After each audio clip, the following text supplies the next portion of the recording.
ವ್ಯಕ್ತಿತ್ವ ವಿಕಸನ ಇವತ್ತಿನ ಅತ್ಯಂತ ಆಯ್ಕೆಯ ವಿಷಯವಾಗಿದೆ. ಅದು ಚೆನ್ನಾಗಿದೆ ಕೂಡ. ಪರ್ಸನಾಲಿಟಿ ಡೆವಲಪ್ಮೆಂಟ್ ಅನ್ನೋದು ವ್ಯಾಪಕವಾಗಿ ಹರಡುತ್ತಾ ಇದೆ ಅಥವಾ ಹರಡಿದೆ. ಅದರ ಕುರಿತಾದ ಅದೆಷ್ಟು ಪುಸ್ತಕಗಳು ಮಾರುಕಟ್ಟೆಯಲ್ಲಿದೆ ಅನ್ನೋದನ್ನು ಗಮನಿಸಿದರೆ, ನಮ್ಮ ಪುಸ್ತಕ ಪ್ರಕಾಶನಗಳ ಒಂದು ಕ್ರಮವನ್ನು ಗಮನಿಸಿದರೆ ಯಾವ ವಿಷಯಕ್ಕೆ ಸಂಬಂಧಿಸಿದಂತೆ ಅತಿ ಹೆಚ್ಚು ಪುಸ್ತಕಗಳು ಮುದ್ರಣವಾಗುತ್ತವೆ ಮತ್ತು ಯಾವ ವಿಷಯಕ್ಕೆ ಸಂಬಂಧಪಟ್ಟ ಪುಸ್ತಕಗಳನ್ನು ಹೆಚ್ಚು ಹೆಚ್ಚು ಖರೀದಿಸ್ತಾರೆ ಅಂತ ನೋಡೋಕೆ ಹೋದರೆ ಅಲ್ಲಿ ವ್ಯಕ್ತಿತ್ವ ವಿಕಸನಕ್ಕೆ ಬಹಳ ಮುಖ್ಯವಾದ ಸ್ಥಾನ ಬಂದುಬಿಡತ್ತೆ.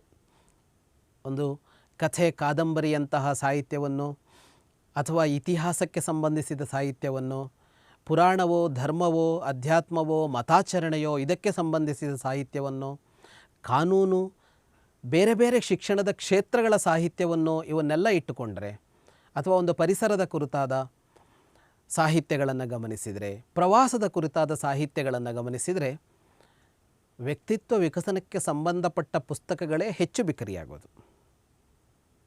ಅದು ಏನನ್ನು ತೋರಿಸ್ತಾ ಇದೆ ಅಂತ ಅಂದರೆ, ಇವತ್ತು ವ್ಯಕ್ತಿತ್ವ ವಿಕಸನದ ಹಸಿವಿದೆ ಅನ್ನೋದನ್ನು ತೋರಿಸ್ತಾ ಇದೆ.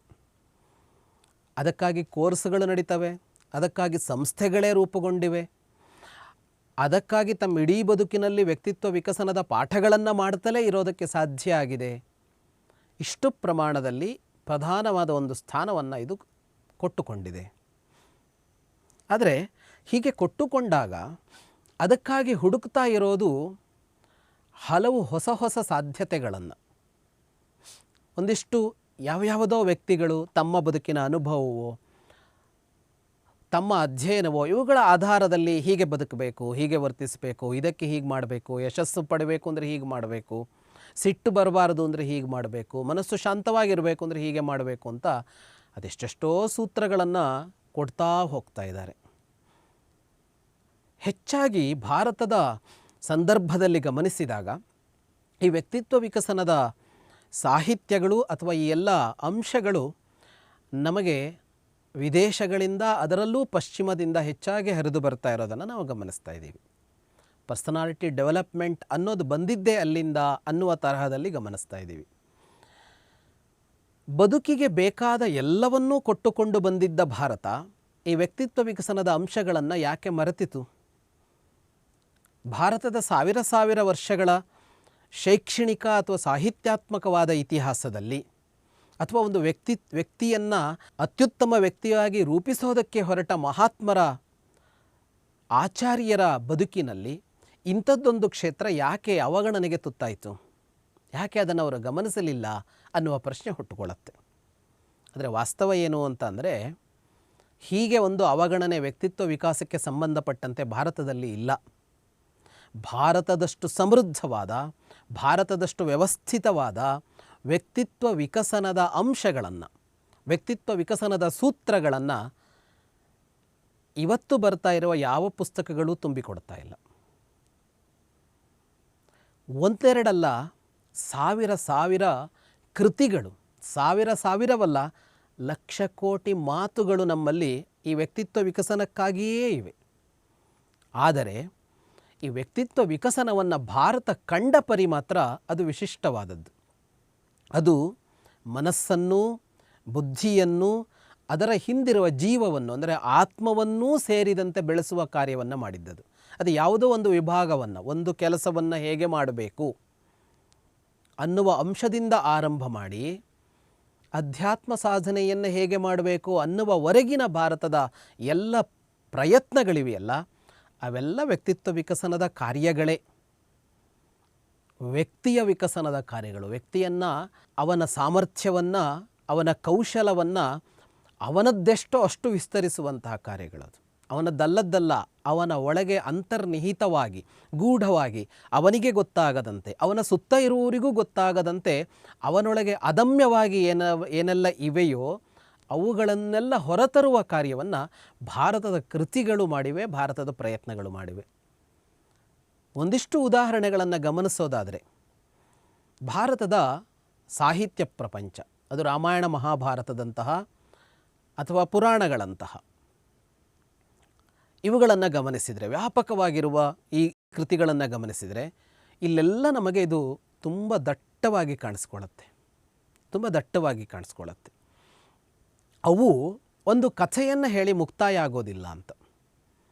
ರಾಮಾಯಣವೋ ಮಹಾಭಾರತವೋ ನಮಗೆ ರಾಮನ ಕಥೆಯನ್ನು, ಕೃಷ್ಣನ ಕಥೆಯನ್ನು, ಪಾಂಡವರ ಕಥೆಯನ್ನು, ರಾವಣನ ಕಥೆಯನ್ನು, ದುರ್ಯೋಧನನ ಕಥೆಯನ್ನು ಹೇಳಿ ಮುಕ್ತಾಯ ಆಗೋದಿಲ್ಲ.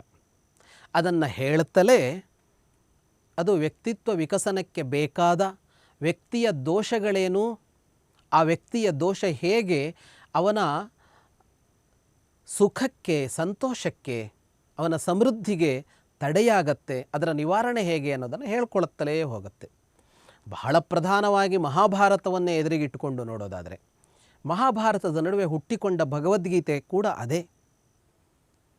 ಒಬ್ಬ ವ್ಯಕ್ತಿ ಹೇಗೆ ಬದುಕಬೇಕು ಅಂತ ಹೇಳುವಾಗ ಅದು ಒಬ್ಬ ವ್ಯಕ್ತಿ ಯಶಸ್ವಿಯಾಗೋದು ಹೇಗೆ ಅನ್ನೋದನ್ನು ಕೃಷ್ಣ ಹೇಳ್ತಾ ಹೋಗ್ತಾನೆ. ಅಲ್ಲಿ ಅತ್ಯಂತ ಯಶಸ್ವಿಯಾಗಿ ಬದುಕೋದು ಹೇಗೆ ಅನ್ನೋದನ್ನೇ ಗೀತೆ ಹೇಳ್ತಾ ಇದೆ. ಅದಲ್ಲದೆ ನೋಡಿದರೆ ಮಹಾಭಾರತದ ವಿದುರ ನೀತಿ ಧೃತರಾಷ್ಟ್ರನಿಗೆ ರಾಜನೀತಿಯನ್ನು ಹೇಳುವುದಕ್ಕೆ ಅಂತ ಹೊರಟಿದೆ. ಧೃತರಾಷ್ಟ್ರನಿಗೆ ಹೇಳ್ತಾನೆ ಒಂದಿಷ್ಟು ಅಂಶಗಳನ್ನು. ಆದರೆ ಅದು ಎಷ್ಟು ಚೆನ್ನಾಗಿದೆ ಅಂದರೆ, ಯಾವುದೇ ವ್ಯಕ್ತಿ ಅವನು ಯಾವ ಕೆಲಸವನ್ನೇ ಮಾಡ್ತಾ ಇರಲಿ, ಎಷ್ಟು ಸಣ್ಣದಾದ ಕಾರ್ಯದಿಂದ ಆರಂಭ ಮಾಡಿ ಅತ್ಯಂತ ದೊಡ್ಡದಾದ ಕಾರ್ಯದವರೆಗೆ, ಅಂದರೆ ರಸ್ತೆಯಲ್ಲಿ ಸ್ವಚ್ಛ ಮಾಡುವ ವ್ಯಕ್ತಿಯಿಂದ ಆರಂಭ ಮಾಡಿ ಒಂದು ದೇಶವನ್ನಾಳುವ ಪ್ರಧಾನಿಯವರೆಗಿನ ವ್ಯಕ್ತಿ ಹೇಗೆ ಬದುಕಬೇಕು, ಹೇಗೆ ಮಾಡಿದರೆ ಅವನ ಕಾರ್ಯಕ್ಷೇತ್ರದಲ್ಲಿ ಅವನು ಯಶಸ್ವಿಯಾಗಬಹುದು, ಅದರ ಎತ್ತರವನ್ನು ತಲುಪಬಹುದು, ಅದರ ಕೊನೆಯನ್ನು ಮುಟ್ಟಬಹುದು ಅನ್ನೋದನ್ನು ವಿದುರ ನೀತಿ ತಿಳಿಸ್ಕೊಳ್ಳುತ್ತೆ. ಮುಂದೆ ಭೀಷ್ಮ ಧರ್ಮರಾಜನಿಗೆ ಒಂದಿಷ್ಟು ಉಪದೇಶಗಳನ್ನು ಮಾಡ್ತಾನೆ, ಒಂದಿಷ್ಟು ವಿಷಯಗಳನ್ನು ಹೇಳ್ತಾನೆ. ಅದಂತೂ ಅತ್ಯಂತ ಸಮಗ್ರವಾಗಿ ವ್ಯಕ್ತಿತ್ವ ವಿಕಸನದ ಅಂಶವೇ ಅಲ್ಲಿ ಹೇಳ್ತಾ ಇರುವಂಥದ್ದು. ಇದನ್ನು ನಾವು ರಾಮಾಯಣದಲ್ಲೂ ಗಮನಿಸ್ತೇವೆ, ಪುರಾಣಗಳಲ್ಲೂ ಗಮನಿಸ್ತೇವೆ, ಅದರ ನಂತರ ಬೆಳೆದು ಬಂದಂತಹ ಕೃತಿಗಳಲ್ಲೂ ಗಮನಿಸ್ತೇವೆ. ಅದು ಎಷ್ಟು ವೈಜ್ಞಾನಿಕ ಅಂತ ಕರೆಸಿಕೊಳ್ಳುವಂತೆ ವ್ಯಕ್ತಿತ್ವ ವಿಕಸನದ ಅಂಶಗಳನ್ನು ನಮ್ಮವರು ತಂದಿದ್ದರು ಅಂದರೆ, ಪಂಚತಂತ್ರ ಹಿತೋಪದೇಶ ಅನ್ನುವಂತಹ ಕೃತಿಗಳು. ಪ್ರಾಣಿ ಪಕ್ಷಿಗಳ ಕಥೆಗಳು ಹೆಚ್ಚಾಗಿ, ಮನುಷ್ಯರ ಕಥೆಗಳು ಇವೆ, ಪ್ರಾಣಿ ಪಕ್ಷಿಗಳ ಕಥೆಗಳವು. ಆದರೆ ಒಂದೊಂದು ಕಥೆಯು ಬದುಕನ್ನು ಹೇಗೆ ಬದುಕಬೇಕು ಅಂತ ಹೇಳ್ತಾ ಹೋಗುತ್ತೆ.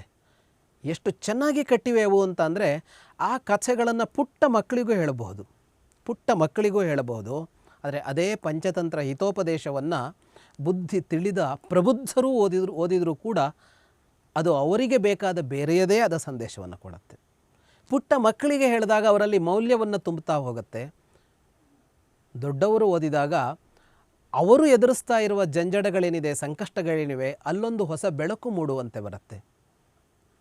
ಹೀಗೆ ಪಂಚತಂತ್ರ ಹಿತೋಪದೇಶದಂತಹ ಗ್ರಂಥಗಳು ಅಂತ, ಅವುಗಳ ಹುಟ್ಟಿನ ಕತೆ ಕೂಡ ಹಾಗೇ ಬರುತ್ತೆ. ರಾಜನ ಮಕ್ಕಳು ರಾಜಕುಮಾರರು, ಮುಂದೆ ರಾಜರಾಗಬೇಕಾದವರು, ಆದರೆ ಆ ಶ್ರೀಮಂತಿಕೆ, ಆ ಅಧಿಕಾರ, ಇದೆಲ್ಲದರಿಂದಾಗಿ ದುಷ್ಟರಾಗಿದ್ದಾರೆ, ಸಜ್ಜನಿಕೆ ಇಲ್ಲ. ದುಷ್ಟರಾಗಿದ್ದಾರೆ, ಸಜ್ಜನಿಕೆ ಇಲ್ಲ ಅಂದರೆ ಏನು ಅಂತ ಅಂದರೆ, ಅವರ ವ್ಯಕ್ತಿತ್ವವು ವಿಕಸನದ ಹಾದಿಯಲ್ಲಿಲ್ಲ. ಅಂತಹ ರಾಜಕುಮಾರರನ್ನು ಸರಿಪಡಿಸಬೇಕು. ಬಾಯಲ್ಲಿ ಪಾಠ ಮಾಡ್ತೀನಿ ಅಂತ ಹೇಳಿದರೆ ಕೂತ್ಕೊಳ್ಳೋಕೆ ಸಿದ್ಧರಿಲ್ಲ ಅವರು. ಅಂಥವರನ್ನು 6 ತಿಂಗಳಿನಲ್ಲಿ ಸರಿಪಡಿಸ್ತೀವಿ ಅಂತ ಹೊರಟಾಗ ಹುಟ್ಕೊಳ್ಳುತ್ತೆ ಈ ಕೃತಿ. 6 ತಿಂಗಳಿನಲ್ಲಿ ಹೇಗೆ ಮಾಡಿದ್ದು ಅಂದರೆ, ಸುಮ್ಮನೆ ಕತೆ ಹೇಳ್ತಾ ಹೋಗಿದ್ದು. ಇವತ್ತೊಂದು ಬೆಕ್ಕಿನ ಕತೆ, ನಾಳೆ ಒಂದು ನಾಯಿಯ ಕತೆ, ನಾಡಿದ್ದೊಂದು ಕರಡಿಯ ಕತೆ, ಇನ್ಯಾವತ್ತೊಂದು ದಿನ ಒಂದು ಹಕ್ಕಿಯ ಕತೆ. ಹೀಗೆ ಹೇಳ್ತಾ ಹೋದಾಗ ಅದು ಮುಗಿದಾಗ ಅವರ ಇಡೀ ಬದುಕೆ ಬೆಳಕಿನಲ್ಲಿ ತುಂಬಿ ಹೋಗಿತ್ತು ಅಂತ. ಹಾಗಾಗಿ ಈ ವ್ಯಕ್ತಿತ್ವ ವಿಕಸನದ ಹಲವು ದಾರಿಗಳನ್ನು ಭಾರತ ಕಂಡುಕೊಳ್ತು. ಇದಲ್ಲದೆ ಬಹಳ ವ್ಯಾಪಕವಾಗಿರುವ ನಮ್ಮ ಸುಭಾಷಿತಗಳು, ಇದು ಭಾರತೀಯವಾದ ಎಲ್ಲ ಭಾಷೆಗಳಲ್ಲಿವೆ. ಅತ್ಯಂತ ಪ್ರಾಚೀನವಾದ ಸಂಸ್ಕೃತದಿಂದ ಆರಂಭ ಮಾಡಿ ಭಾರತದ ಭಾಷೆಗಳಲ್ಲೆಲ್ಲ ಇವೆ. ಈ ಸುಭಾಷಿತಗಳಂತೂ ಸಾವಿರ ಸಂಖ್ಯೆಯಲ್ಲಿವೆ. ಇವುಗಳೇ ವ್ಯಕ್ತಿತ್ವ ವಿಕಸನದ ಒಂದು ಮಹಾಪ್ರಯತ್ನ. ಅದರ ವಿಶೇಷ ಏನು ಅಂದರೆ, ಈ ಸುಭಾಷಿತಗಳನ್ನು ಸುಭಾಷಿತಗಳಿಗಾಗಿ ಅಂತ ರಚನೆ ಮಾಡಿರೋದಲ್ಲ. ಇವೆಲ್ಲ ಯಾವುದೋ ಕಾವ್ಯದ ನಡುವೆ ಬಂದ ಮಾತು. ಯಾರೋ ಯಾರೊಂದಿಗೋ ಯಾವುದೋ ಕಾವ್ಯದ ಒಂದು ಸನ್ನಿವೇಶದಲ್ಲಿ ಮಾತನಾಡುವಾಗ ಹೇಳಿದ ಒಂದು ಮಾತನ್ನು ತೆಗೆದರೆ ಅದು ಎಲ್ಲರ ಬದುಕಿಗೆ ಬೇಕಾದ ಅಂಶ ಆಗಿಬಿಡತ್ತೆ ಅಂತ. ಅಂದರೆ ಎಲ್ಲ ಭಾರತದ ಪ್ರಯತ್ನಗಳಲ್ಲಿ, ಅಂದರೆ ಸಾಹಿತ್ಯಾತ್ಮಕವಾದ ಎಲ್ಲ ಪ್ರಯತ್ನಗಳಲ್ಲಿ, ಅದು ಅಧ್ಯಾತ್ಮದ ಗ್ರಂಥ ಇರಲಿ, ಅದು ದರ್ಶನ ಕೃತಿಗಳಿರಲಿ, ಶಾಸ್ತ್ರಗಳಿರಲಿ, ಅಥವಾ ಮನಸ್ಸಿಗೆ ರಂಜನೆಗಾಗಿ ಅಂತ ಅಂದುಕೊಳ್ಳುವಂತಹ ಕಾವ್ಯಗಳಿರಲಿ, ನಾಟಕ ಇರಲಿ, ಪದ್ಯವಿರಲಿ, ಗದ್ಯವಿರಲಿ, ಪುರಾಣ ಇರಲಿ, ಇತಿಹಾಸವಿರಲಿ, ಎಲ್ಲವೂ ಅವುಗಳದ್ದೇ ಆದ ಮಾರ್ಗದಲ್ಲಿ ವ್ಯಕ್ತಿತ್ವ ವಿಕಸನಕ್ಕೆ ಬೇಕಾದ ಅಂಶಗಳನ್ನೆಲ್ಲ ಸೇರಿಕೊಂಡು ತಮ್ಮನ್ನು ತಾವು ರಚಿಸಿಕೊಂಡಿವೆ. ಹಾಗಾಗಿ ಭಾರತದಲ್ಲಿ ವ್ಯಕ್ತಿತ್ವ ವಿಕಸನ ಇತ್ತೆ ಅಂತ ಅಂದರೆ ಭಾರತದಲ್ಲಿ, ಪ್ರಾಚೀನ ಭಾರತದಲ್ಲಿ ಇದ್ದಿದ್ದೇ ವ್ಯಕ್ತಿತ್ವ ವಿಕಸನದ ಪ್ರಯತ್ನ.